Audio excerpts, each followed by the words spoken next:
Are you doing organic outreach on social to try to generate more calls for your coaching or consulting business, but things are just simply not working? Your calendar is empty. Well, it's probably because you're making these 4 major mistakes that oftentimes will ambush your efforts. So in this video, I'll show you the more effective way to actually generate calls doing outreach on social. And in case you don't know who I am, my name is Lloyd Yip, founder of Attract and Scale. A couple of years ago, I was the director of sales at a company that scaled from 0 to 2.5 million in 18 months. And then I went off to build my own company, which we've been able to successfully scale to around 60K per month as well. And a lot of our efforts and successes come from doing outreach properly. So let me share with you exactly how that can be done today. And let's move to the screen share right now. All right, so let's just get into it. What do people typically do wrong? Let me go into a couple examples. And sorry to put whoever this is on blast. I hope you are not watching this video, or maybe I hope you are watching this video so that you'll be a bit better next time. But here's like an example, and I don't even think that this is terrible. I do think this is quite representative of the mistake that most people are making, so that's why I'm gonna just call out Joseph here,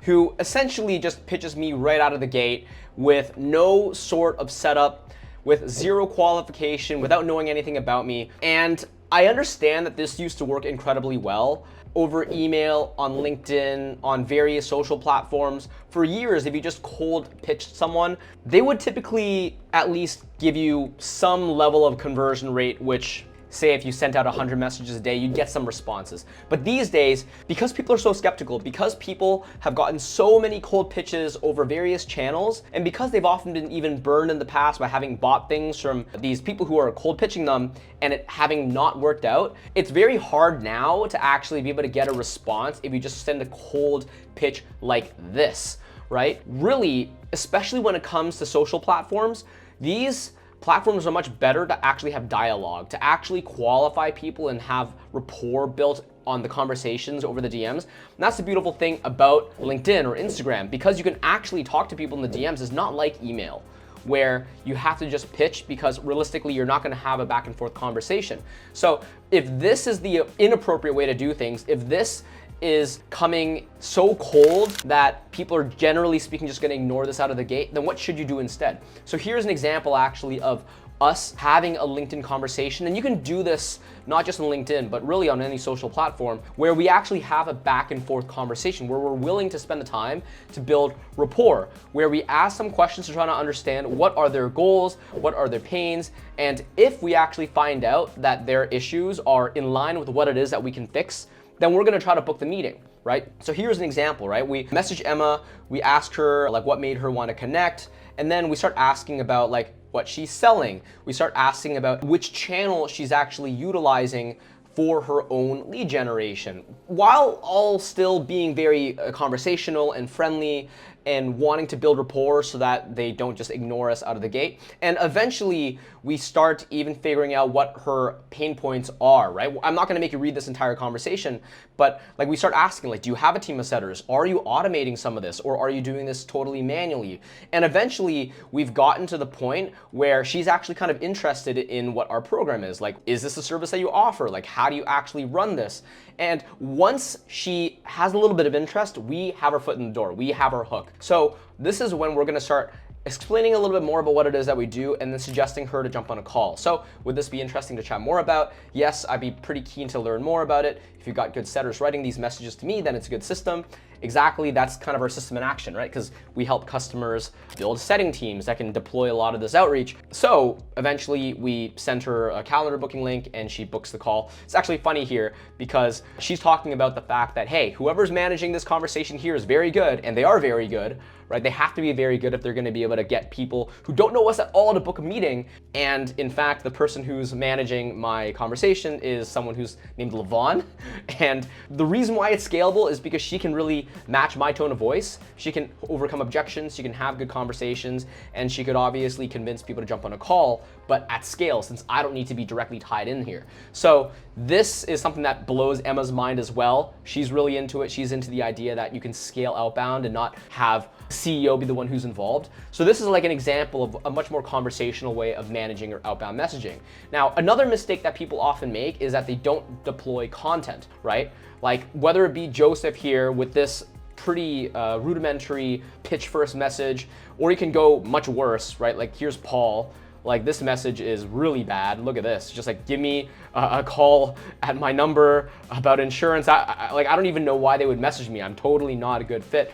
But a lot of these people could get a higher conversion rate if all they did was even just share a bit more content, right? Because sometimes it's hard to be able to convince someone to jump on a call with you if they know literally nothing about you. So here's an example with Leora here. And with Leora, I actually have a conversation with her just like I did with the previous example with Emma. And we ask some questions. We figure out, okay, LinkedIn is her ideal channel because her audience are C-suite execs. And then we start saying, hey, like, listen, if LinkedIn is your ideal channel, why don't you check out some of our YouTube videos, which is exactly about how you can drive more leads on LinkedIn, right? Here's a video. Throughout this entire time, we're trying to give off this impression of wanting to add value, right? We're trying to add value so that they don't consider us just like the million other people who are just trying to pitch and take and extract value. And eventually she's even interested in, you know, what we do and how much we charge. So it's much easier for us to build the trust that's typically required for us to book a meeting by using a methodology like this. And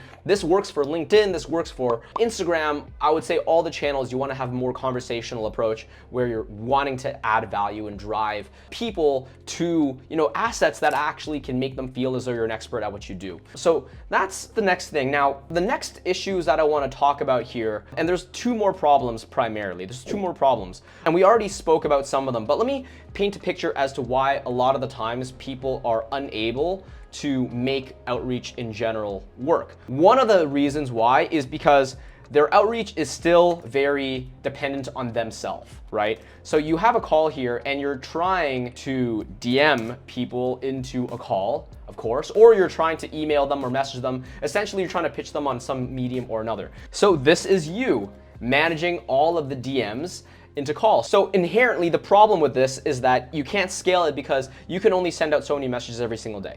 So really, what would be a more effective way of running the system if you wanted to scale it? So instead of you being the one who actually manages all the conversations, it really should be a setter, because a setter, just like Levon in my example here, she is able to do this all day, all night, while you can focus your time on any other, you know, CEO relevant activity. This allows you to just cover significantly more ground. I would highly recommend that you do this if you haven't already, if you're at a certain level of scale, right? So that's the third mistake that people times often make. And the next mistake that I would say is relying overly much on outreach in the first place. Now, I know that's a little bit weird because this entire conversation is really about, hey, how do I make outreach work? And I would assume that everyone here wants to make outreach work, but specifically in terms of relying on cold outreach for your entire lead funnel, if all you do is cold pitch people on LinkedIn or Instagram, you're going to be fighting uphill the entire time. Like there's only so many people that you can cold DM every single day, even with a setter. Because with LinkedIn, every profile is only allowed to send out like 40 to 50 messages a day. On Twitter, it's like 20 to 40 messages a day. Like every one of these platforms, they throttle you. So you can't even really talk to that many people in the first place. And then no matter what, even with a really great setter, even if you're sending content, yeah, like they're gonna be cold. They don't know who you are because you found them from a cold pitch. So here's the methodology that I would recommend if you want to fix this problem. And I would do this by actually augmenting the funnel in two parts, right? First off, let's get rid of the DM here. Let's actually replace that with indoctrination content. So that would be typically YouTube, all right? YouTube, to me, is the best at indoctrinating. So the way that we actually want to get people into calls is not just by pleading or begging or being like, please jump on a call with me. No, we want them to want to book a call with us. We want them to book a call with us because they know that we're experts and they're excited to actually talk to us. And by the time that they're on the call, they already want to buy because they trust us so much. Believe me, you're not going to be able to achieve that with just a cold DM. So having someone actually see like hours and hours of your YouTube videos makes it much easier for them to not just book a call, but actually buy once they're on the call, right? So the next thing is that you want to obviously get people into your funnel in the first place. So I spoke about earlier, you could just outreach people. You could just DM someone access to your YouTube links, right? Yes, it's still a cold pitch, but at least you're cold pitching to a piece of content which would improve the likelihood that you can book a call and close the deal. But what if you actually drove paid traffic into your YouTube channel, right? What if you actually leveraged LinkedIn or Instagram in order to actually drive traffic to your YouTube channel. Listen, organic is great. Outreach is great because it's obviously a lot cheaper, but it's just really, really hard to scale. And I know that for a fact because I was breaking my balls trying to scale organically for years, DMing people, and frankly, it was really hard for me to break past a certain threshold in my business. But when I started having YouTube and I started figuring out, oh, you can just drive paid traffic to this thing, that's when a lot of things changed. So if you look at my profile, I'll actually leverage paid traffic on both LinkedIn and my Instagram in order to actually drive people into my YouTube channel. So you can see here, my YouTube channel is directly linked into my LinkedIn profile. I have a bunch more videos here that are also on my LinkedIn profile. And then on my Instagram, I also have my YouTube link right here. And if you were to look at any of my reels, all of them are pretty much just mini versions of my YouTube videos. And the call to action in these reels is like, hey, go to my YouTube channel, right? So I don't use like normal LinkedIn ads or normal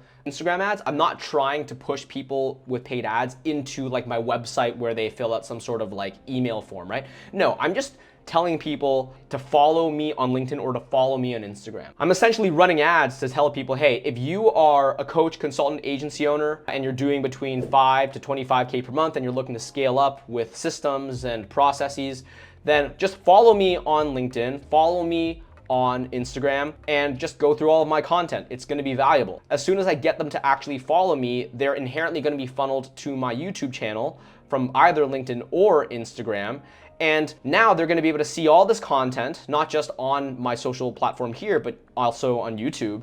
And because I was able to get them to follow me on social media, now we can actually message them, right? Because one of the problems with YouTube on its own is that YouTube doesn't have a DMing platform. It doesn't have the ability to message people. Whereas if you run paid traffic to actually get people to follow you on social media where there are DMs, and then they're gonna indoctrinate themselves on all this YouTube content and all this reel content and all this written content that I have, then they're gonna be significantly warmer.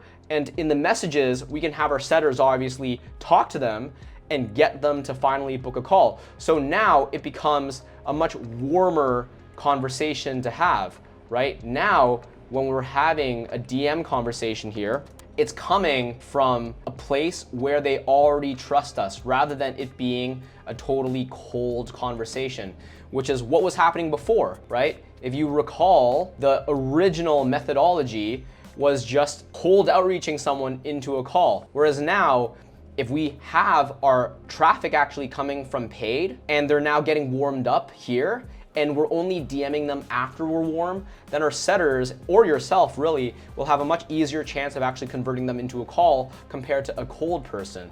So that is really a couple ways that you can improve your cold outreach or improve your outreach in general. Once again, to summarize, the first way is be more conversational. The second way is to deploy more content. The third way is to use a setter. And the fourth way is to wrap it all together and even use paid media to drive people into your content so that your setters are able to have warmer conversations. So this is a system that I help my clients build. If you're interested in having us help you build it, then book a call below and we'll be able to work with you in order to set a lot of this type of stuff up. We provide setters, we provide all the systems that you would need to actually construct these automations to get you lots and lots of traffic and get you lots and lots of DMs that you can ultimately convert into meetings. Obviously, we've worked with hundreds of clients at this point. Would love to potentially work with you as well. If you're not ready to book a call yet, that's totally cool. Just add me on Instagram, add me on Twitter, add me on LinkedIn, have a conversation with us there. Our setters will be there, willing and ready to answer any questions you may have. And if that's still not enough, then just check out some of these other recommended videos because they may be helpful, all right? So with that being said, have a good one. Cheers.